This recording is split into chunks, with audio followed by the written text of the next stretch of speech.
Hi hello welcome back to my channel. ಇವತ್ತು ಎಷ್ಟು ಸ್ಫಟಿಕ ಹೂ ಸಿಗುತ್ತೆ ಬನ್ನಿ ನೋಡೋಣ. ಹಾರ್ವೆಸ್ಟ್ ಮಾಡ್ತಾ ಇದ್ದೀನಿ. ನೋಡ್ಬೋದು ಎಷ್ಟು ಚೆನ್ನಾಗಿ ಗಿಡದಲ್ಲಿ ಮೊಗ್ಗಿದೆ ಅಂತ. ಇದನ್ನೆಲ್ಲ ಇವತ್ತು ಹಾರ್ವೆಸ್ಟ್ ಮಾಡ್ಕೊಳ್ಳೋಣ ಅಂತ ಎಲ್ಲ ಹಾರ್ವೆಸ್ಟ್ ಮಾಡ್ತಾ ಇದ್ದೀನಿ. ನೋಡ್ತಾ ಇರ್ಬೋದು ಎಷ್ಟೊಂದು ಮೊಗ್ಗಿದೆ. ಅದರಲ್ಲೂ ಕಾಸು ಕಣಗಳು ಕಲರ್ ನೋಡಿ ಎಷ್ಟು ಚೆನ್ನಾಗಿದೆ. ಇದೊಂದು ವೆರೈಟಿ ಗಿಡ, ಅದು ಅದ್ರ ಪಕ್ಕದಲ್ಲೇ ಇದೆ. ನಾನು ಹೇಳಿದ್ದೀನಿ ಯಾವುದೋ ಆಲ್ಟ್ರ್ ಅಂತ ಹಾಕಲ್ಲ, ಎಲ್ಲ ಮಿಕ್ಸಲ್ಲೇ ಇರುತ್ತೆ ಅಂತ. ಅದ್ರ ಪಕ್ಕದಲ್ಲೇ ಇತ್ತಲ್ಲ, ಹಂಗೆ ಹೂ ಬಿಡಿಸ್ಕೊಂಡು ನಿಮಗೆ ತೋರಿಸ್ತಾ ಇದ್ದೀನಿ ಎಷ್ಟು ಮೊಗ್ಗಿದೆ ಅಂತ. ಸೊ ನನ್ನ ಗಿಡದಲ್ಲಿ ತುಂಬ ಚೆನ್ನಾಗಿ ಮೊಗ್ಗು ಬರುತ್ತೆ, ತುಂಬಾ ಹೂ ಸಿಕ್ಕುತ್ತೆ. ಹಂಗಾಗಿ ನಾನು ಅದನ್ನೆಲ್ಲ ಹಾರ್ವೆಸ್ಟ್ ಮಾಡ್ಕೊತಾ ಇದ್ದೀನಿ. ತುಂಬಾ ಹೂ ಸಿಕ್ಕಿತ್ತು, ಮೊಗ್ಗಂತೂ ಸಿಕ್ಕಾಪಟ್ಟೆ ಬಿಡುತ್ತೆ. ಈಗ ಇನ್ನು ಡಿಸೆಂಬರ್ ಫ್ಲವರು ಅಂದರೆ ಕೇಳಬೇಕಾ ನೀವು, ಒಂದೇ ಗಿಡದಲ್ಲಿ ಬಿಡ್ತಾನೆ ಇರುತ್ತೆ, ಅಷ್ಟೊಂದು ಹೂ ಸಿಗುತ್ತೆ ನನಗೆ. ಅದಕ್ಕೇನು ಆರೈಕೆ ಇಲ್ಲ, ಏನೂ ಇಲ್ಲ, ಬರೀ ಹಾಕ್ಬಿಟ್ಟಿದ್ದೀನಿ ನೆಲದಲ್ಲಿ. ಅದಕ್ಕೇನು ಔಷಧಿ ಹೊಡೆಯಲ್ಲ, ಏನಿಲ್ಲ, ಆದರೂ ನನಗೆ ಇಷ್ಟೊಂದು ಫಲ ಸಿಗುತ್ತೆ. ಅದೇ ನನ್ನ ಗಿಡ ಸ್ಪೆಷಲ್. ಅದರಲ್ಲೂ ಸ್ಫಟಿಕ ಅಂತೂ ಏನು ಕೇರಿಂಗ್ ಬೇಕಿಲ್ಲ, ಅಷ್ಟು ಮೊಗ್ಗು ಸಿಗುತ್ತೆ ನನಗೆ. ನೋಡಿ ಇಷ್ಟು ಮೊಗ್ಗು ಸಿಕ್ಕಿದೆ. ಇನ್ನು ಈ ಸೈಡ್ ಸ್ವಲ್ಪ ಬಿಡಿಸ್ತಾ ಇದ್ದೀನಿ. ಬಿಟ್ಟಿರೋವಂಥದ್ದೆಲ್ಲ ಆಯ್ಕೊತಾ ಇದ್ದೀನಿ ನೋಡಿ ಸ್ಫಟಿಕನ. ಈ ಥರ ಇರುತ್ತೆ ಮೊಗ್ಗು, ಸಿಕ್ಕಾಪಟ್ಟೆ ಮೊಗ್ಗಂತೂ ಇದೆ. ಅದನ್ನೆಲ್ಲ ಇವಾಗ ಹಾರ್ವೆಸ್ಟ್ ಮಾಡಿದ್ದು ಆಯಿತು. ನೋಡ್ಬೋದು ನಿಮಗೆ ಎಷ್ಟು ಮೊಗ್ಗಿದೆ ಅಂತ ತೋರಿಸ್ತೀನಿ. ತುಂಬಾ ಮೊಗ್ಗು ಸಿಗುತ್ತೆ. ಅದನ್ನು ಕಟ್ಟೋದಕ್ಕೂ ಟೈಮ್ ಬೇಕು, ಬಿಡಿಸೋದಕ್ಕೂ ಟೈಮ್ ಬೇಕು. ಇದಕ್ಕೆಲ್ಲ ಟೈಮ್ ಆಗೋದ್ರಿಂದನೇ ನಾನು ಜಾಸ್ತಿ ವೀಡಿಯೋಸ್ ಮಾಡೋಕ್ಕಾಗಲ್ಲ. ನೋಡಿ ಇಷ್ಟು ಮೊಗ್ಗಾಗಿದೆ. ನೋಡಿ ಇದು ರೆಡ್ಡು, ಡಬಲ್ ಪೆಟಲ್, ಇದೇ ಒಂಥರ. ಇದು ನಾನು ಹೇಳಿದೆ ಮುದ್ದೆ ರೆಡ್ಡು. ನೋಡಿ ಇದು ರೆಡ್ಡು, ಇದು ಒಂಥರ ವೆರೈಟಿ, ಇದು ಬೇರೆ ಥರ ವೆರೈಟಿ ರೆಡ್ಡು. ನೋಡಿ ಇದು ತುಂಬ ಚೆನ್ನಾಗಿದೆ. ಈ ಥರ ನಾನು ಹೇಳಿದ್ದು. ಈ ರೆಡ್ಡಲ್ಲಿ ತುಂಬ ವೆರೈಟಿ ಇದೆ. ಮೊನ್ನೆ ಒಬ್ಬರು ಒಂದು ರೆಡ್ ಹಾಕಿದೆ, ಆ ರೆಡ್ನ ಪರ್ಚೇಸ್ ಮಾಡಿಕೊಂಡ್ರು. ಅವರು ಬೆಂಗಳೂರವರು. ಅವರಿಗೆ ಸುಮಾರು ಗಿಡಗಳನ್ನ ಕಳಿಸ್ಕೊಟ್ಟಿದ್ದೀನಿ, ಇನ್ನೂ ತಲುಪಿಲ್ಲ ಅವ್ರಿಗೆ. ಕೊರಿಯರ್ ಹಾಕಿದ್ದೀನಿ. ನನಗೆ ಕೊರಿಯರ್ ಆಗಲಿ, ಈ ಥರ ಗಿಡಗಳನ್ನ ತೋರಿಸೋದಾಗಲಿ ಎಲ್ಲನೂ ಒಂದೇ ವಿಡಿಯೋದಲ್ಲಿ ಮಾಡಿರ್ತೀನಿ. ನೀವು ನೋಡಿ, ಅಬ್ಸರ್ವ್ ಮಾಡಿ, ಗಿಡಗಳ ಫೋಟೋ ಕಳಿಸಿ. ನೋಡಿ ಇದೊಂಥರ ವೆರೈಟಿ, ತುಂಬಾ ಚೆನ್ನಾಗಿರೋ ಕಲೆಕ್ಷನ್ಸ್ಗಳನ್ನೇ ಹಾಕ್ತೀನಿ ನಾನು. ನೋಡಿ ಇದು ರಾಣಿ ಪಿಂಕು, ಇದು ರೆಡ್, ಮಧ್ಯದಲ್ಲಿ ಮೆರೂನು, ಎಲ್ಲ ವೆರೈಟೀಸೂ ತುಂಬ ಚೆನ್ನಾಗಿರುತ್ತೆ. ಆ ಥರನೇ ನಾನು ಹಾಕೋದು. ಇದು ಎಲ್ಲೋ ನೋಡ್ಬೋದು ಎಷ್ಟು ಚೆನ್ನಾಗಿದೆ ಅಂತ. ನೋಡಿ ನಂದು ವೈಟು, ಇದು ಬೇರೆ ವೆರೈಟಿ ವೈಟು. ನೋಡಿ ಮೊಗ್ಗು, ಕೆಲವರು ಮೊಗ್ಗು ಬರಲ್ಲ ಅಂತೀರ. ನೋಡಿ ನಂದು ಒಂದೇ ಗಿಡ, ಅದು ಎಷ್ಟು ಮೊಗ್ಗಿಂದ ತುಂಬಿದೆ ಅಂತ.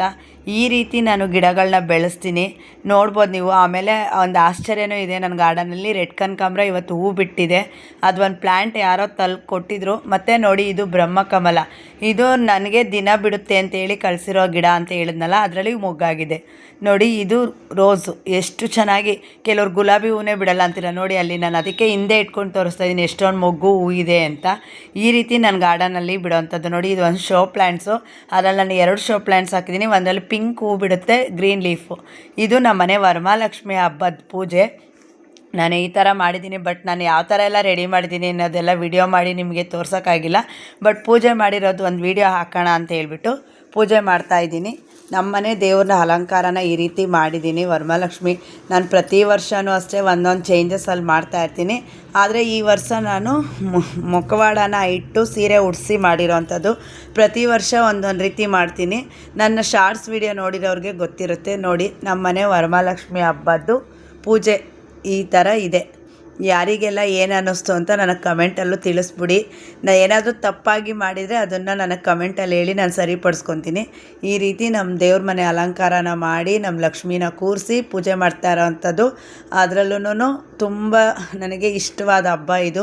ಇದನ್ನೇ ನಾನು ಹೆಚ್ಚಾಗಿ ಜಾಸ್ತಿ ಮಾಡೋವಂಥದ್ದು ವರ್ಷದಲ್ಲಿ.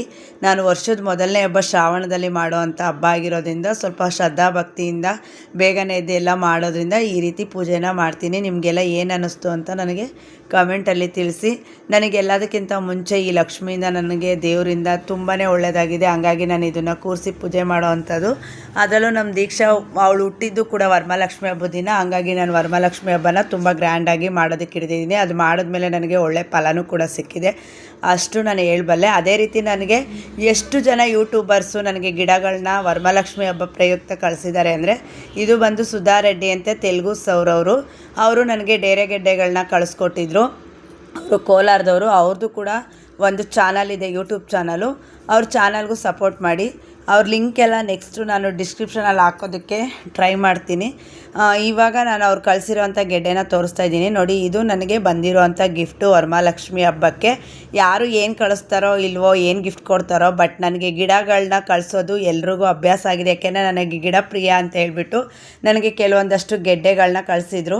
ಅದನ್ನು ನಾನು ಇವತ್ತು ವೀಡಿಯೋದಲ್ಲಿ ಹಾಕೋಣ. ಯಾಕೆಂದರೆ ಅದು ವರಮಹಾಲಕ್ಷ್ಮಿ ಹಬ್ಬ ಹತ್ರ ಮಾಡಿಕೊಂಡೇ ನನಗೆಲ್ಲರೂ ಕಳಿಸಿರೋದ್ರಿಂದ ಅದು ಗಿಫ್ಟ್ ಅಂತ ಅನ್ನಿಸ್ತು.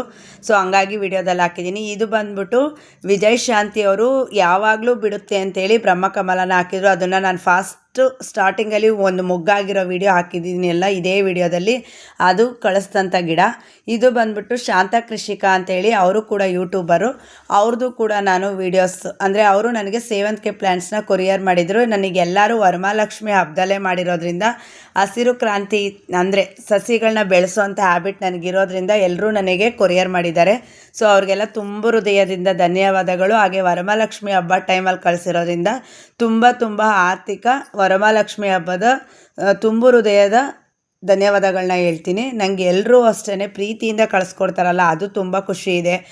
ಎಲ್ಲರೂ ಏನೇನೋ ಕೊಡ್ತಾರೆ, ಬಟ್ ನನಗೆ ಗಿಡಗಳನ್ನ ಕಳಿಸ್ತಾರೆ. ತುಂಬ ಜನ ಯೂಟ್ಯೂಬರ್ಸ್ ನನಗೆ ಕನ್ವರ್ಟ್ ಆಗಿದ್ದಾರೆ. ಅದು ನನಗೆ ತುಂಬ ಖುಷಿ ವಿಷಯ. ನೋಡಿ, ನಾನು ಕಳಿಸಿರೋಂಥ ಪ್ಲ್ಯಾಂಟ್ಗಳು ಈ ರೀತಿ ಹೋಗಿದೆ. ಅವರ ಬ್ಲೆಸ್ಸಿಂಗ್ಸ್ ಆಗಿರ್ಬೋದು, ಅವರ ಕಮೆಂಟ್ಸ್ಗಳಾಗ್ಬೋದು, ಅವ್ರು ಧನ್ಯವಾದ ಹೇಳೋ ರೀತಿಯಾಗಿರ್ಬೋದು, ಪ್ರತಿಯೊಂದೂ ನಾನು ವೀಡಿಯೋದಲ್ಲಿ ಅಪ್ಲೋಡ್ ಮಾಡಿದ್ದೀನಿ. ನಾನು ಪ್ಲ್ಯಾಂಟ್ಸ್ನ ಕೆಲವರು ಕೇಳಿದ್ರಲ್ಲ ಪರ್ಫೆಕ್ಟಾಗಿ ಹೋಗುತ್ತಾ, ಅಷ್ಟು ಚೆನ್ನಾಗಿ ಬರುತ್ತಾ ಅಂತ, ಅದಕ್ಕೆ ನಾನು ಉದಾಹರಣೆಯಾಗಿ ಈ ವೀಡಿಯೋಸ್ಗಳನ್ನ ನಾನು ಕಳಿಸಿರುವಂಥ ಗಿಡಗಳದ್ದು ಎಲ್ಲನೂ ಪ್ರತಿಯೊಂದು ಹಾಕಿದ್ದೀನಿ. ಅವ್ರು ಮಾತಾಡಿರೋಂಥ ವೀಡಿಯೋಸ್ಗಳನ್ನೂ ಹಾಕ್ತೀನಿ.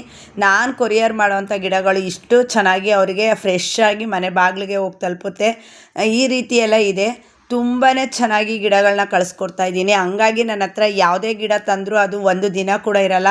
ನಾನು ವೀಡಿಯೋ ಹಾಕೋದೇ ತಡ ಎಲ್ಲ ಪ್ಲ್ಯಾಂಟ್ಸು ಸೋಲ್ಡ್ ಔಟ್ ಆಗುತ್ತೆ. ನಾನು ಮತ್ತೆ ವೀಡಿಯೋ ಮಾಡೋದಕ್ಕೆ ಸಸಿ ತರಬೇಕು. ನಂಗೆ ಅಷ್ಟು ಟೈಮ್ ಇಲ್ಲದೆ ಇರೋದ್ರಿಂದ ವೀಕ್ಲಿ 1 ಟೈಮ್ ಅಷ್ಟೇ ನಾನು ಸೇಲಿಂಗ್ ವೀಡಿಯೋಗಳನ್ನ ಹಾಕ್ತಾಯಿದ್ದೀನಿ. ನನ್ನ ಪ್ಲ್ಯಾಂಟ್ಸ್ ಎಲ್ಲ ಅವ್ರ ಮನೆ ಅಂಗಳದಲ್ಲಿದೆ, ನಮ್ಮ ಮನೆ ಅಂಗಳದಲ್ಲಿದೆ ಅಂತೆಲ್ಲ ಮೆಸೇಜ್ ಮಾಡ್ತಾರಲ್ಲ, ನಂಗೆ ತುಂಬಾ ಖುಷಿಯಾಗುತ್ತೆ. ಅವ್ರು ಹೂ ಬಿಟ್ಟಾಗೆಲ್ಲ ಫೋಟೋಸ್ ಕಳಿಸೋದಾಗಿರ್ಬೋದು, ಅವ್ರ ಗಿಡ ತಲುಪಿರೋದಾಗಿರ್ಬೋದು, ಅವ್ರ ವಿಶಸ್ ಆಗಿರ್ಬೋದು, ಅವರ ಆಶೀರ್ವಾದ ಆಗಿರ್ಬೋದು, ಪ್ರತಿಯೊಂದು ನನಗೆ ಸಿಗ್ತಾ ಇದೆ ಅಂದರೆ ಅದಕ್ಕೆಲ್ಲ ಕಾರಣ ನಾನು ಕಳಿಸೋವಂಥ ಗಿಡಗಳು, ಹೆಲ್ದಿ ಕ್ವಾಲಿಟಿ ಗಿಡಗಳು ಮತ್ತು ಎಲ್ಲನೂ ಇರ್ಬೋದು. ಹಂಗಾಗಿ ಅವರಿಗೂ ಕೂಡ ನಾನು ತುಂಬ ಹೃದಯದ ಧನ್ಯವಾದಗಳನ್ನ ಹೇಳ್ತೀನಿ. ಯಾಕೆಂದರೆ ಪ್ರತಿಯೊಬ್ಬರು ನನಗೆ ಒಂದೊಂದು ಕಮೆಂಟಲ್ಲೂ ಒಂದೊಂದು ಇದರಲ್ಲೂ ವಾಟ್ಸಪ್ಪಲ್ಲಿ ಒಳ್ಳೊಳ್ಳೆ ಮೆಸೇಜ್ಗಳು, ಒಳ್ಳೊಳ್ಳೆ ಇದನ್ನು ಹಾಕ್ತಾರೆ. ನನಗಂತೂ ಅದನ್ನೆಲ್ಲ ನೋಡಿ ತುಂಬ ಖುಷಿಯಾಗುತ್ತೆ. ಅವ್ರು ಹೂ ಬಿಟ್ಟಾಗ ಪಡ್ತಾರಲ್ಲ ಖುಷಿ, ಅವ್ರು ಕೊಟ್ಟಿರೋ ದುಡ್ಡು ನನ್ನ ಹತ್ರ ಇರಲ್ಲ, ಬಟ್ ನಾನು ಕಳ್ಸೋ ಗಿಡದಿಂದ ಅವ್ರು ಹೂ ಬಿಡಿಸ್ಕೊತಾರಲ್ಲ. ನೋಡಿ ಮೇಡಮ್, ನೀವು ಕೊಟ್ಟಿರೋದು ಗಿಡ ಇವಾಗ ಮೊಗ್ಗಾಗಿದೆ, ಚೆನ್ನಾಗಿ ಬಂದಿದೆ ಮೇಡಮ್. Thank you madam. ಅವಾಗ ನನಗೆ ಆಗೋ ಖುಷಿನೇ ಬೇರೆ. ಅವ್ರವ್ರ ಒಂದು ಮೆಸೇಜು, ಅವ್ರ ವಾಯ್ಸ್ ಮೆಸೇಜು, ಅವ್ರು ಕಳಿಸೋ ಅಂಥದ್ದು ಆಶೀರ್ವಾದ, ಅದರಲ್ಲೂ ದೀಕ್ಷನ್ಗೆ ಅಮ್ಮ ಮಗಳು, ಅಜ್ಜಿ ಮಗಳು ಅಂತೆಲ್ಲ ಕನ್ವರ್ಟ್ ಮಾಡಿ ಹೇಳ್ತಾರಲ್ಲ, ಅದು ನನಗೆ ತುಂಬಾ ಖುಷಿಯಾಗುತ್ತೆ. ಅದಂತೂ ನನಗೆ ತುಂಬಾ ಇಷ್ಟ ಆಯಿತು. ಹಾಗಾಗಿ ಹೇಳ್ತಾ ಇದ್ದೀನಿ, ಪ್ರತಿಯೊಬ್ಬರು ಅಷ್ಟೇ ನನಗೆ ತುಂಬ ಮನಸ್ಸಿಂದ ಹೇಳ್ತಾರೆ. ಮೊದಲೇ ಹೇಳಿದ್ದಾರೆ, ಹಸಿರು ಸಂದೇಶನೇ ಬಿಟ್ಟರೆ ಬೇರೆ ಏನೂ ಇಲ್ಲ. ಬೇರೆಯವ್ರು ಯಾರು ಕೊಡ್ತಾರೋ ಬಿಡ್ತಾರೋ, ನನ್ನ ವ್ಯೂವರ್ಸ್ ಅಂತೂ ನನಗೆ ತುಂಬಾ ಪ್ರೀತಿ ಕೊಡ್ತಾರೆ, ತುಂಬಾ ಹೇಳ್ತಾರೆ. ನಾನು ಯಾರಿಗೇ ಆಗಲಿ ರೆಸ್ಪಾನ್ಸ್ ಮಾಡ್ತೀನಿ. ಸ್ವಿಚ್ ಆಫ್ ಮಾಡೋದಾಗಲಿ, ಸ್ವಿಚ್ ಆನ್ ಮಾಡ್ಕೊಳ್ದಲ್ಲೇ ರೆಸ್ಪಾನ್ಸ್ ಮಾಡ್ದಲ್ಲೇ ಯಾವತ್ತೂ ಇರಲ್ಲ. ಲೇಟ್ ಆಗ್ಬೋದು, ಬಟ್ ಡಿಲೇ ಆದರೂ ಅವ್ರಿಗೆ ರೆಸ್ಪಾನ್ಸ್ ಮಾಡಿರ್ತೀನಿ, ಅವರಿಗೆ ರಿಪ್ಲೈ ಕೊಟ್ಟಿರ್ತೀನಿ. ಹಾಗಾಗಿ ಅವರು ನನ್ನ ಹತ್ರ ಬಲ್ಕಾಗಿ ಕಸ್ಟಮರ್ಗಳು ಬರ್ತಾರೆ, ಬಲ್ಕಾಗಿ ತೊಗೋತಾರೆ. ಮತ್ತು ಇನ್ನೊಂದು ಅಂದರೆ, ನಾನು ಯಾರಿಗೇ ಗಿಡ ತೊಗೊಂಡ್ರು ಪ್ಯಾಕಿಂಗ್ ಚಾರ್ಜ್ ಅಂತ ಇವತ್ತಿನವರೆಗೂ ಯಾವುದೇ ವೀವರ್ಸ್ ತೊಗೊಂಡಿರೋರು ಪ್ಲ್ಯಾಂಟ್ಸ್ ಕೂಡ ಒಂದಿನವೂ ನಾನು ಪ್ಯಾಕಿಂಗ್ ಚಾರ್ಜ್ ಅಂತ ಅವ್ರ ಹತ್ರ ತೊಗೊಂಡಿಲ್ಲ. ಎಕ್ಸ್ಟ್ರಾ ದುಡ್ಡನ್ನ ಗಿಡದ್ದು ಪೋಸ್ಟಲ್ದು ಅಷ್ಟೇ ಅಮೌಂಟ್ ಹಾಕ್ಸ್ಕೊಂಡಿರೋದು. ಪ್ಯಾಕಿಂಗ್ ಚಾರ್ಜ್ ಇವತ್ತಿನವರೆಗೂ ಯಾರ ಹತ್ರನೂ ನಾನು ತೊಗೊಂಡಿಲ್ಲ. ಆ ರೀತಿ ಇರೋದ್ರಿಂದ ನಾನು ಬಜೆಟ್ ಫ್ರೆಂಡ್ಲಿಯಾಗಿ ಗಿಡಗಳನ್ನ ಕಳಿಸೋದ್ರಿಂದ ನನಗೆ ಇಷ್ಟೊಂದು ಜನ ಪ್ರೀತಿ ಕೊಟ್ಟು ಗಿಡಗಳನ್ನ ಪರ್ಚೇಸ್ ಮಾಡ್ತಾ ಇರೋದು, ಅದು ನನಗೆ ತುಂಬ ಖುಷಿ ಇದೆ, ಹೆಮ್ಮೆ ಇದೆ. ನಾನು ಇನ್ನೂ ಸಾವಿರಾರು ಗಿಡಗಳನ್ನ ನಾನು ಸೇಲಿಂಗ್ ಮಾಡ್ತೀನಿ. ಅವ್ರ ಮನೆ ಬಾಗಿಲಲ್ಲಿ ಹೂ ಬೆಳೆಸ್ಕೊಳ್ಳಿ, ಅದು ನನಗೆ ತುಂಬ ಖುಷಿ ಇದೆ. ಈ ಒಂದು ಕಾರಣಕ್ಕಾಗಿ ನಾನು ಈ ವಿಡಿಯೋನ ಮಾಡ್ತಾಯಿದ್ದೀನಿ. ತುಂಬ ಚೆನ್ನಾಗಿ ಗಿಡಗಳು ಹೋಗ್ತಾ ಇದೆ. ಅದರಲ್ಲೂ ತುಂಬ ಎಕ್ಸ್ಪೆಷಲಿ ಸೇವಂತಿಗೆ, ದಾಸವಾಳ, ಗುಲಾಬಿ ಪ್ರತಿಯೊಂದು ನೋಡ್ಬೋದು. ನಾನು ಮೊನ್ನೆ ವೀಡಿಯೋದಲ್ಲಿ ನಾನು ಅಷ್ಟು ಗಿಡ ಇಳಿಸಿದ್ದೆ, ಅಷ್ಟು ಗಿಡದಲ್ಲಿ ಗುಲಾಬಿ 2-3 ಗಿಡ ಇದೆ ಅಂತಲೂ ಕೂಡ ವೀಡಿಯೋ ಮಾಡಿದ್ದೀನಿ. ಆ ಥರ ನನ್ನ ಹತ್ರ ಸೇಲಿಂಗ್ ಇರೋದ್ರಿಂದ, ಹೆಲ್ದಿ ಪ್ಲ್ಯಾಂಟ್ಸ್ ಹೋಗೋದ್ರಿಂದ ಔಟ್ ಆಫ್ ಸ್ಟೇಟಿಂದನೂ ಕೂಡ ನನಗೆ ಆರ್ಡರ್ಸ್ ಬರ್ತಾ ಇರೋದು, ಅದು ನನಗೆ ಹೆಮ್ಮೆ ವಿಷಯ. ತುಂಬ ಚೆನ್ನಾಗಿದೆ. ಹಾಗೆ ನಾನು ಇದೊಂದೇ ಕೆಲಸ ಅಲ್ಲದಲ್ಲೇ ಅಲ್ಲದೆ ಇದ್ರ ಜೊತೆಗೆ ನಾನು ಸಾಂಬಾರು ಪುಡಿ ಕೂಡ ಮಾಡ್ತೀನಿ. ನನಗೆ 4 kg ಸಾಂಬಾರು ಪೌಡ್ರು ಬೇಕು ಅಂತ ಒಬ್ಬರು ಆರ್ಡ್ರ್ ಕೊಟ್ಟಿದ್ದರು. ಏಕೆಂದರೆ ಇದನ್ನೆಲ್ಲ ನಾನೇನು ವೀಡಿಯೋಸ್ ಮಾಡಲ್ಲ, ಏಕೆಂದರೆ ನನಗೆ ಒಕ್ಕೂಟದಲ್ಲಿ ಒಬ್ಬ ಅಧ್ಯಕ್ಷ ಆಗಿರೋದ್ರಿಂದ ಮತ್ತು ನಾನು ಇದರಲ್ಲಿ ಕೂಡ ಮುಂದುವರೆದಿರೋದ್ರಿಂದ ನಾನು ವಾರ ಸಂತೆ ಮಾಸಿಕ ಸಂತೆ ಈ ಥರ ಎಲ್ಲ ಇರೋದ್ರಿಂದ ನನ್ನ ಸಂಘದಲ್ಲೇ ಸುಮಾರು ಜನ ಸಾಂಬಾರು ಪೌಡ್ರನ್ನ ಪರ್ಚೇಸ್ ಮಾಡೋದ್ರಿಂದ ನಾನು ಈ ಕೆಲಸ ಕೂಡ ಮಾಡ್ತೀನಿ. ಆದರೆ ನಾನು ಅದನ್ನು ವೀಡಿಯೋಸ್ ಮಾಡಿಲ್ಲ. ಇವತ್ತು ನಿಮ್ಮ ಜೊತೆ ಹಂಚ್ಕೊಳ್ಳೋಣ. ನಿಮಗೂ ಯಾರಿಗಾದರೂ ಬೇಕು ಅಂದರೆ ಈ ಸ್ಕ್ರೀನ್ ಮೇಲೆ ಕಾಣ್ತಾ ಇರೋ ನಂಬರ್ಗೆ ಕಾಂಟ್ಯಾಕ್ಟ್ ಮಾಡಿ. ನಿಮಗೂ ಕೂಡ ಸಾಂಬಾರು ಪೌಡರ್ ಸೇಲ್ ಇದೆ, ತೊಗೋಬೋದು. ಅದು ನಂಬರ್ ಕೂಡ ಹಾಕಿದ್ದೀನಿ. ನಾನು ಎಲ್ಲ ಇಂಗ್ರೀಡಿಯೆಂಟ್ಸ್ ಏನೆಲ್ಲ ಹಾಕ್ತೀನಿ ಅನ್ನೋದು ಕೂಡ ವೀಡಿಯೋಸಲ್ಲಿ ತೋರಿಸ್ತಾ ಇದ್ದೀನಿ. ಏನಂದರೆ ನಾನು ಗ್ಯಾಸ್ ಸ್ಟವ್ನ ಬಳಸಲ್ಲ, ಸೌದೆ ಒಲೆಯಿಂದಲೇ ಉರಿಯೋ ಅಂಥದ್ದು. ಪ್ರತಿಯೊಂದು ಅಷ್ಟೇ ಗ್ಯಾಸ್ ಮೇಲೆ ಉರಿಯೋಲ್ಲ, ನಾನು ಎಲ್ಲ ಸೌದೆ ಒಲೆಯಲ್ಲೇ ಉರಿಯೋ ಅಂಥದ್ದು. ನಾನು ಈ ರೀತಿ ಹೋಮ್ ಮೇಡ್ ಸಾಂಬಾರು ಪೌಡ್ರು ಮಾಡೋದ್ರಿಂದ ನನ್ನ ಹತ್ರ ತುಂಬ ಸಾಕಷ್ಟು ನನ್ನ ಅಂಗಡಿ ಇರೋದ್ರಿಂದ ನಾನು ಇನ್ನೂ ಆನ್ಲೈನ್ ಸೇಲಿಗೆ ಬಂದಿಲ್ಲ. ನನ್ನ ಅಂಗಡಿಯಲ್ಲೇ ಸುಮಾರು ಜನ ಪರ್ಚೇಸ್ ಮಾಡ್ತಾರೆ. ನನ್ನ ಕ್ವಾಲಿಟಿ, ನನ್ನ ಸಾಂಬಾರು ಪೌಡ್ರು ಯೂಸ್ ಮಾಡಿರೋಂಥವ್ರು ಪರ್ಚೇಸಿಂಗ್ ಮಾಡೋದ್ರಿಂದ ನಾನು ಅದನ್ನು ವೀಡಿಯೋಸ್ ಮಾಡೋಕ್ಕೆ ಹೋಗಿಲ್ಲ. ಬಟ್ ಇವತ್ತು ನಿಮಗೂ ನನ್ನ ವ್ಯೂವರ್ಸ್ ನೋಡಿ ಏನಾದರೂ ಕೆಲವೊಬ್ಬರು ಆಫೀಸ್ಗೆ ಹೋಗೋವಂಥವ್ರು ಇದ್ದರೆ ಅವ್ರಿಗೆ ಈ ಬಿಸ್ನೆಸ್ ಕೂಡ ಇದೆ, ಬೇಕು ಅಂದರೆ ಪರ್ಚೇಸ್ ಮಾಡ್ಕೊಳ್ಳಿ ಅನ್ನೋದಕ್ಕೋಸ್ಕರ ಈ ವಿಡಿಯೋನ ಹಾಕ್ತಾಯಿದ್ದೀನಿ. ನೋಡಿ, ನಾನು ಹೇಳ್ದೆ ಆಲ್ಟ್ರಾಗಿ ನಾನು ಒಲೆಯಲ್ಲೇ ಉರಿತಾ ಇರೋದು ಅಂತ. ಆಮೇಲೆ ಅದಕ್ಕೇನು ಜಾಸ್ತಿ ಸೌದೆನೂ ಯೂಸ್ ಮಾಡಲ್ಲ ನಾನು, ಸ್ವಲ್ಪ ಸೌದೆಯಲ್ಲೇ ತುಂಬ ಬೇಗ ಕೆಲಸ ಆಗೋದ್ರಿಂದ ನಾನು ಒಲೆ ಸೌದೆಯಲ್ಲೇ ಉರಿತೀನಿ, ಗ್ಯಾಸ್ ಯೂಸ್ ಮಾಡಲ್ಲ. ಫಸ್ಟು ಧನಿಯಾ ಹುರಿದೆ, ಇವಾಗ ಜೀರಿಗೆನ ಉರಿತಾ ಇರೋವಂಥದ್ದು. ನಾನು ಎಲ್ಲ ಇಂಗ್ರೀಡಿಯೆಂಟ್ಸು ಅಷ್ಟೇ ಬೆಸ್ಟ್ ಕ್ವಾಲಿಟಿದು ಹಾಕಿನೇ ಮಾಡೋದ್ರಿಂದ ನನ್ನ ಹತ್ರ ಬೇಗ ಸಾಂಬಾರು ಪೌಡ್ರ್ ಖಾಲಿ ಆಗುತ್ತೆ. ಹಾಗಾಗಿ ನಾನು ಅದನ್ನು ವೀಡಿಯೋಸ್ ಮಾಡೇ ಹಾಕೋಕ್ಕಾಗಿಲ್ಲ. ಬಟ್ ಈಗ ಯಾರಾದರೂ ಬೇಕು, ಎಮರ್ಜೆನ್ಸಿ ಇರೋವಂಥವ್ರು ಅಂದರೆ ಪರ್ಚೇಸ್ ಮಾಡೋದಾದರೆ ನನ್ನ ನಂಬರ್ ಇದೆ, ಕಾಂಟ್ಯಾಕ್ಟ್ ಮಾಡಿ ತೊಗೋಬೋದು. ಹಾಗಾಗಿ ಹೇಳ್ತಾ ಇದ್ದೀನಿ. ಮತ್ತು ಜೀರಿಗೆ ಆಗಿರ್ಬೋದು, ಧನಿಯಾ ಆಗಿರ್ಬೋದು, ಕಾಳು ಕಡ್ಡಿ ಆಗಿರ್ಬೋದು, ಪ್ರತಿಯೊಂದನ್ನು ಅಷ್ಟೇ ನಾನು ಒಲೆ ಮೇಲೆ ಉರಿಯೋ ಅಂಥದ್ದು. ನಾನು ತೋರಿಸ್ತಾ ಇದ್ದೀನಿ ನೋಡಿ, ಲೋ ಫ್ಲೇಮಲ್ಲೇ ಉರಿತಾ ಇದ್ದೀನಿ. ಯಾವುದೇ ಉರಿ ಜೋರಾಗಲಿ ಸಣ್ಣ ಆಗಲಿ ಇಟ್ಕೊಂಡಿಲ್ಲ, ಒಂದು ಮಧ್ಯಮ ಉರಿಯಲ್ಲಿ ಉರಿತಾ ಇದ್ದೀನಿ. ಈಗ ಕಡಲೆಬೇಳೆ ಹಾಕಿದ್ದೀನಿ. ನಾನು ಹಾಕುವಂಥದ್ದನ್ನೆಲ್ಲ ನಾನು ವೀಡಿಯೋದಲ್ಲೇ ಉರಿತಾ ಇರೋದನ್ನು ನಿಮಗೆ ಲೈವಲ್ಲೇ ತೋರಿಸ್ತಾ ಇದ್ದೀನಿ, ನೀವು ನೋಡ್ಬೋದು. ನಿಮಗೆ ಇಷ್ಟ ಆಯಿತು ಅಂದರೆ ಪರ್ಚೇಸ್ ಮಾಡ್ಕೊಬೋದು. ನೋಡಿ, ಈ ರೀತಿ ನಾನು ಕಾಳನ್ನ ಲೋ ಫ್ಲೇಮಲ್ಲಿ ಕೆಂಪಾಳ ತುಂಬ ಚೆನ್ನಾಗಿ ಕೆಂಪಾಗಬೇಕದು, ಅಲ್ಲಿವರೆಗೂ ಕೂಡ ಕೈ ಆಡಿಸಿ ಉರಿಯೋ ಅಂಥದ್ದು. ಪ್ರತಿಯೊಂದು ಇಂಗ್ರೀಡಿಯೆಂಟ್ಸ್ನು ನಾನು ಹಾಕೋದನ್ನು ತೋರಿಸ್ತಾನೆ ಹೋಗ್ತೀನಿ. ಇವಾಗ ಬಂದ್ಬಿಟ್ಟು ತೊಗರಿಬೇಳೆ, ಹೆಸರು ಬೇಳೆ, ಪ್ರತಿಯೊಂದು ಕಾಳು ಬೇಳೆಗಳನ್ನೇ ನಾನು ಜಾಸ್ತಿ ಯೂಸ್ ಮಾಡೋವಂಥದ್ದು. ಕಾಳು ಅಷ್ಟಾಗಿ ಯೂಸ್ ಮಾಡಲ್ಲ ಸಾಂಬಾರು ಪೌಡ್ರಿಗೆ, ಏಕೆಂದರೆ ಬೇಳೆ ಆಗೋದ್ರಿಂದ ತುಂಬ ಚೆನ್ನಾಗಿ ಸಾಂಬಾರು ಪುಡಿ ಟೇಸ್ಟ್ ಬರುತ್ತೆ ಅಂತೇಳಿ ನಾನು ಜಾಸ್ತಿ ಬೇಳೆಗಳನ್ನ ಲೋ ಫ್ಲೇಮಲ್ಲೇ ಚೆನ್ನಾಗಿ ಕೈ ಆಡಿಸಿ ಉರಿಯೋ ಅಂಥದ್ದು. ಕೆಂಪಾಗಬೇಕು ಬೇಳೆ ಯಾವುದೇ ಆಗಲಿ ಉರಿಯುವಾಗ ನಾವು, ಹಂಗಾಗಿ ನಾನು ಒಲೆ ಮೇಲೆ ಉರಿತೀನಿ. ಗ್ಯಾಸಲ್ಲಾದರೆ ಸಿಯೋದು ಅಂಥದ್ದೆಲ್ಲ ಇರುತ್ತೆ, ಬಟ್ ಸೌದೆ ಒಲೆಯಲ್ಲಿ ಆ ಥರ ಆಗೋಲ್ಲ. ಮಧ್ಯಮ ಉರಿಲೇ ನಮಗೆ ಯಾವ ಥರ ಬೇಕೋ ಆ ಥರ ಎಲ್ಲ ಉರಿಬೋದು. ಹಂಗಾಗಿ ನಾನು ಅದನ್ನು ಕೂಡ ಈಚೆ ಅದು ಹೊಗೆ ಕೂಡ ಬರಲ್ಲ, ಅದು ಅಷ್ಟು ಕನ್ಸೀವ್ ಆಗಿರುತ್ತೆ ನನಗೆ, ಒಲೆ ಕಂಫರ್ಟ್ ಆಗಿರುತ್ತೆ. ಹಂಗಾಗಿ ನಾನು ಒಲೆ ಮೇಲೆ ಜಾಸ್ತಿ ಉರಿಯೋ ಅಂಥದ್ದು. ನಾನು ಎಷ್ಟೇ ಆರ್ಡರ್ ಇದ್ದರೂ ನಾನು ಒಲೆ ಮೇಲೆ ಉರಿಯೋದು, ಗ್ಯಾಸ್ ಸ್ಟವ್ ಬಳಸಲ್ಲ. ಪ್ರತಿ ಸರಿ ಹೇಳ್ತೀನಿ, ನಾನು ಒಲೆ ಮೇಲೆ ಉರಿಯೋ ಅಂಥದ್ದು, ಅದು ಲೋ ಫ್ಲೇಮ್ ಇಟ್ಕೊಂಡು ಬೇಳೆ ಎಲ್ಲ ಕೆಂಪಾಗೋವರೆಗೂ ಬಳಸೋ ಅಂಥದ್ದು. ನೋಡಿ, ಇವಾಗ ಇದು ಬಂದ್ಬಿಟ್ಟು ಉದ್ದಿನಬೇಳೆ. ನಾನು 4 kgಗೆ ಮಿನಿಮಮ್ ಎಲ್ಲನೂ ಅಷ್ಟೇ ಅರ್ಧ kg ಬೇಳೆಗಳನ್ನ ಹಾಕ್ಕೊಂಡು ಉರಿತಾ ಇರೋವಂಥದ್ದು. ಕರ್ಬೇವಿನ ಸೊಪ್ಪು ಎಲ್ಲ ನಂದರಲ್ಲೇ ಇರೋದ್ರಿಂದ ನಾನು ಸಾಂಬಾರು ಪೌಡ್ರಿಗೆ ಹೆಚ್ಚು ಇದು ಏನು ಕೊಂಡೋ ಅಂಥದ್ದಿಲ್ಲ. ಮೆಣಸಿನ್ಕಾಯಿ ಕೂಡ ನಾನೇ ಬೆಳ್ಕೊತೀನಿ. ಈಗ ನೆಕ್ಸ್ಟು ಅರಶಿನ ಕೊಂಬು ಹಾಕಿದ್ದೀನಿ. ಮೆಣಸಿನ್ಕಾಯಿ ಸಾಂಬಾರು ಪೌಡ್ರು ಬೇಗ ಹಾಕೋಷ್ಟು ಒಂದ್ಸಲಿ ನಾನು ಬೆಳ್ಕೊಂಡು ಇಟ್ಕೊತೀನಿ. ಅದು ಕೂಡ ವೀಡಿಯೋ ಇದೆ, ಹೋಗಿ ಚೆಕ್ ಮಾಡಿ. ನಾನು ಮೆಣಸಿನ್ಕಾಯಿ ಬೆಳೆದಿರೋದು ಕೂಡ ನನ್ನ ಹಿಂದಿನ ವೀಡಿಯೋಸಲ್ಲೆಲ್ಲ ನಾನು ಅದನ್ನೆಲ್ಲ ತೋರಿಸಿದ್ದೀನಿ. ಈಗ ಅರಶಿನ ಕೊಂಬನ್ನ ಉರಿತಾ ಇದ್ದೀನಿ. ಅದಾದ ನಂತರ ಹೆಸ್ರು ಕಾಳು ಹಾಕ್ಕೊತೀನಿ. ನಾನು ಎಲ್ಲನೂ ಒಲೆ ಮೇಲೆ ಉರಿತಾ ಇರೋದು ನೋಡ್ಬೋದು ನೀವು. ಅದರಲ್ಲೂ ನಾನು ಯಾವುದೇ ಸೌದೆ ಆಗಲಿ ಇನ್ನೊಂದಾಗಲಿ ಚೇಂಜ್ ಮಾಡ್ತಾಯಿಲ್ಲ. 4 ಸೌದೆ ಇಟ್ಕೊಂಡು ಕಮ್ಮಿ ಲೋ ಫ್ಲೇಮಲ್ಲಿ ಕಾಳು ಕಡ್ಡಿಗಳನ್ನ ಉರಿಯೋ ಅಂಥದ್ದು. ಮತ್ತು ಇದು ನೋಡಿ ಬಂದ್ಬಿಟ್ಟು ಹೆಸ್ರು ಕಾಳು ಆದಮೇಲೆ ನೋಡಿ ಕರಿಬೇವು, ಆಲ್ ಸ್ಪೈಸಸ್ ಎಲೆನ ನಾನು ಸಾಂಬಾರು ಪೌಡ್ರಿಗೆ ಹಾಕೋದ್ರಿಂದ ತುಂಬ ಟೇಸ್ಟ್ ಬರುತ್ತೆ. ಅದರಲ್ಲೂ ಅದು ಹಸಿ ಎಲೆನ ಒಣ ಎಲೆ ಥರ ಮಾಡಿ ಉರಿತಾ ಇರೋದು ನಾನು ಬಾಣಲೆಯಲ್ಲಿ. ಅದು ಆ ಥರ ಹುರಿದ್ರೇ ಸಾಂಬಾರು ಪೌಡ್ರು ತುಂಬ ಟೇಸ್ಟಿಂಗ್ ಇರುತ್ತೆ.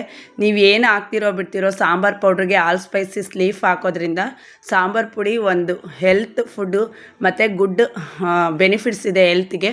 ಹಂಗಾಗಿ ನಾನು ಆಲ್ ಸ್ಪೈಸಸ್ ಎಲೆ, ಕರಿಬೇವು ಎಲೆ ಎಲ್ಲನೂ ತುಂಬ ಚೆನ್ನಾಗಿ ಹಸಿ ಎಲೆನೇ ನಾನು ಒಣಗಿಸೋ ಅಂಥದ್ದಿಲ್ಲ, ಒಲೆ ಮೇಲೆ ಲೋ ಫ್ಲೇಮಲ್ಲೇ ತುಂಬ ಚೆನ್ನಾಗಿ ಡ್ರೈ ಆಗೋವರೆಗೂ ಹುರ್ಕೊತೀನಿ. ನೆಕ್ಸ್ಟು ಸಾಸಿವೆ ಹಾಕ್ತಾಯಿದ್ದೀನಿ. ನೋಡ್ಬೋದು ನೀವು, ನಾನು ಎಲ್ಲ ಇಂಗ್ರೀಡಿಯೆಂಟ್ಸ್ನು ತೋರಿಸ್ತಾ ಇದ್ದೀನಿ. ಯಾರಿಗಾದರೂ ಇದು ಇಷ್ಟ ಆಯಿತು ಅಂದರೆ ಪರ್ಚೇಸ್ ಮಾಡ್ಕೊಳ್ಳಿ. ನನ್ನ ಹತ್ರ ಆಲ್ಮೋಸ್ಟ್ ಎಲ್ಲ ಸೇಲ್ ಔಟ್ ಆಗಿಬಿಡುತ್ತೆ, ಇರೋದಿಲ್ಲ, ಹೇಳ್ತಾ ಇದ್ದೀನಿ ಅಷ್ಟೇ. ಇದು ಸಾಸಿವೆ ನೋಡಿ ಹೆಂಗೆ ಚಟಪಟ ಅಂತ ಇದೆ, ಆ ರೀತಿ ಉರಿಯೋ ಅಂಥದ್ದು. ನೆಕ್ಸ್ಟ್ ಬಂದ್ಬಿಟ್ಟು ಮೆಣಸು. ನಾನು ಎಲ್ಲನೂ ಅಷ್ಟೇ, ಎಲ್ಲ ಇಂಗ್ರೀಡಿಯೆಂಟ್ಸು ಸ್ಪೈಸಸ್ದು ಏನು ಬೇಕೋ ಎಲ್ಲ ಹಾಕಿನೇ ಉರಿಯೋ ಅಂಥದ್ದು. ಅದೆಲ್ಲನೂ ನಿಮಗೆ ತೋರಿಸ್ತಾ ಇದ್ದೀನಿ. ಇದು ಬಂದ್ಬಿಟ್ಟು ಕಡಲೆ. ನಾನು ಬೇರೆಯವರೆಲ್ಲ ಅಕ್ಕಿ ಅಂಥದ್ದೆಲ್ಲ ಯೂಸ್ ಮಾಡ್ತಾರೆ, ನಾನು ಅದನ್ನು ಯೂಸ್ ಮಾಡಲ್ಲ. 4 ಕೆಜಿಗೆ 1 ಕೆಜಿ, 4 ಕೆಜಿ ಧನಿಯಕ್ಕೆ 1 ಕೆಜಿ ಕಡಲೆನ ಯೂಸ್ ಮಾಡ್ತಾಯಿದ್ದೀನಿ. ಯಾಕೆಂದರೆ ಸಾಂಬಾರು ಪೌಡರ್ ತಿಕ್ನೆಸ್ ಬರಬೇಕು ಅಂತ ಹೇಳ್ಬಿಟ್ಟು 1 ಕೆಜಿ ಕಡಲೆನ ಯೂಸ್ ಮಾಡ್ತಾಯಿದ್ದೀನಿ. ಇದೆಲ್ಲನೂ ಕೂಡ ನಾನು ಸಾಂಬಾರು ಪೌಡ್ರಿಗೆ ಬಳಸೋವಂಥದ್ದು. ಅದನ್ನು ಕೂಡ ನಾನು ಸ್ವಲ್ಪ ಲೋ ಫ್ಲೇಮಲ್ಲಿ ಬೆಚ್ಚಗೆ ಮಾಡೋವಂಥದ್ದು. ಇದರಲ್ಲಿ ನಾನು ಆಲ್ರೆಡಿ ಮೆಣಸಿನ್ಕಾಯಿನ ಉರಿಯೋದೆಲ್ಲ ತೋರಿಸಿಲ್ಲ, ಹುರಿದು ಪೌಡರ್ ಮಾಡಿಟ್ಟಿದ್ದೀನಿ. 3 ವೆರೈಟಿ, ಒಂದು ಗುಂಟೂರು ಖಾರ ಮತ್ತು ಬ್ಯಾಡಗಿ 3 ಕೂಡ ಹಾಕಿ ಚಿಲ್ಲಿಸ್ ಥರ ಮಾಡಿ ಇಟ್ಕೊಂಡು ಅದನ್ನು ಲಾಸ್ಟು ಒಲೆ ಮೇಲೆ ಇಟ್ಟು ಫ್ಲೇಮಲ್ಲಿ ಉರಿತಾ ಇರೋವಂಥದ್ದು. ನಾನು ಎಲ್ಲನೂ ತೋರಿಸಿಲ್ಲ, ಸ್ವಲ್ಪ ತೋರಿಸಿದ್ದೀನಿ. ಈ ರೀತಿ ಎಲ್ಲ ಹುರಿದು ನೋಡಿ ಕೆಂಡ ಹೇಗಿದೆ ಅಂತ. ಆ ಕೆಂಡದ ಮೇಲೆ ಇಟ್ಟಿದ್ದೀನಿ. ಯಾಕೆ ಅಂದರೆ ಸಾಂಬಾರು ಪೌಡ್ರು 1 ಇಯರ್ ಅಲ್ವಾ 2 ಇಯರ್ ಇಟ್ಟರು ಏನೂ ಹಾಳಾಗಲ್ಲ, ಆ ರೀತಿ ನಾನು ಉರಿಯೋ ಅಂಥದ್ದು. ಈ ರೀತಿ ಹುರಿದು ನಾನು ಇಟ್ಕೊಳ್ಳೋದು. ಕೆಂಡದ ಮೇಲೆ ಇಟ್ಟಿದ್ದೀನಿ ನೋಡಿ, ಅದೆಲ್ಲ ಫುಲ್ಲು ಮಿಕ್ಸ್ ಮಾಡ್ತಾಯಿದ್ದೀನಿ. ಘಾಟು ಕೂಡ ಆಗದೆ ಇರೋ ರೀತಿ ನಾನು ಉಪ್ಪು ಎಣ್ಣೆ ಹಾಕಿ ಹುರಿದಿರೋದ್ರಿಂದ ಅದೇನು ನನಗೆ ಘಾಟ ಅನಿಸಲ್ಲ. ಅಷ್ಟೂ ಪೇಷನಲ್ಲಿರೋದನ್ನು 4 ಕೆಜಿ ಧನಿಯಕ್ಕೆ ನಾನು ಪೌಡರ್ ಮಾಡಿ ಇಟ್ಕೊಂಡಿರೋ ಅಂಥದ್ದು. ತುಂಬ ಚೆನ್ನಾಗಿ ಧನಿಯಾ ಸಾಂಬಾರು ಪೌಡ್ರು ರೆಡಿ ಆಗುತ್ತೆ, ಅದನ್ನು ನಿಮಗೆ ತೋರಿಸ್ತೀನಿ. ಈ ಥರ ನಾನು ಉರಿಯೋ ಅಂಥದ್ದು. ಇದಕ್ಕೆಲ್ಲ ಟೈಮ್ ಕೊಡ್ತೀನಿ, ಹಂಗಾಗಿ ನಿಮಗೆ ಕೆಲವೊಂದು ಪ್ಲ್ಯಾಂಟಲ್ಲಿ ವೀಡಿಯೋಸ್ ಮಾಡಿ ಗಾರ್ಡನಲ್ಲಿ ಮಾಡೋಕ್ಕಾಗ್ತಾಯಿಲ್ಲ. ಸೊ ಇದು ಕೂಡ ನನಗೆ ಒಂದು ಬಿಸ್ನೆಸ್, ಇದು ಕೂಡ ನನಗೆ ಕೈ ಹಿಡಿದಿರೋಂಥದ್ದು. ಇವತ್ತು ನಿಮಗೆ ಹತ್ರ ಹಂಚ್ಕೊತಾ ಇದ್ದೀನಿ ನೋಡಿ. ಲಾಸ್ಟ್ ಫೈನಲಿ ನನ್ನ ಸಾಂಬಾರು ಪೌಡರ್ ಈ ಥರ ರೆಡಿ ಆಗಿದೆ. ಇದು ಆಲ್ಮೋಸ್ಟ್ ನನ್ನ ಹತ್ರ ಇವಾಗ ಇರೋಲ್ಲ, ಯಾಕೆ ಅಂದರೆ ಅದು ಸೇಲಿಗೋಸ್ಕರನೇ ನಾನು ಹುರಿದು ರೆಡಿ ಮಾಡಿದ್ದಿದ್ದಾಗಿದ್ದರಿಂದ ಅದನ್ನು ಜರಡಿ ಆಡಿ ನಾನು ನೀಟಾಗಿ ಪ್ಯಾಕ್ ಮಾಡಿ ಅವರಿಗೆ ತಲುಪಿಸ್ತೀನಿ. ಈ ವಿಡಿಯೋ ನಿಮ್ಗೆ ಏನಾದರೂ ಸ್ವಲ್ಪ ಆದರೂ ಇಷ್ಟ ಆದಲ್ಲಿ ಲೈಕ್ ಮಾಡಿ, ಶೇರ್ ಮಾಡಿ, ಕಮೆಂಟ್ ಮಾಡಿ. ನೆಕ್ಸ್ಟ್ ವಿಡಿಯೋದಲ್ಲಿ ಸಿಗ್ತೀನಿ. Thank you for watching.